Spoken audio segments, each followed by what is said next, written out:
Hi, this is James Crib, and gusto ko lang gumawa ng short video sa topic na talks natin ngayon. So ito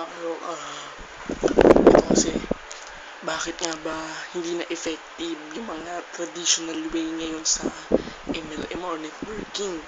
Miski ako, base sa aking pagsusuri, hanggang ngayon, ginagawa ko pa rin yung mga traditional way.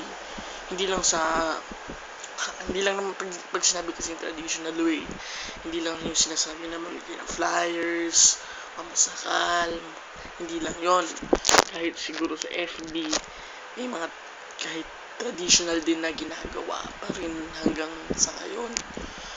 Tulad ng pagtag, pag-spam sa FB, pag-post, yan, pag-post sa sangkatutak na groups, sa wall.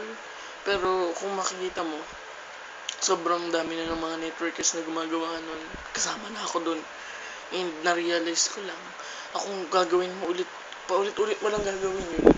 Sa tingin mo ba, may magbabago sa result o sa resulta na gusto mo? So, you need to do something new. So, ako, nag-iisip lang ako kung ano ba yung gagawin kong bago. May mga naiisip akong mga effective na, kaya lang may bigger pa rin kasi magastos. So if you have concerns or questions, you can add me on Facebook or PM me. I will talk to you at facebook.com/jamescleve, or you can also my page facebook.com/jamescleve, or you can follow me on twitter.com/jamescleve, or Instagram twitter.com/jamescleve. So thank you for watching this video, and we will see you to the next video.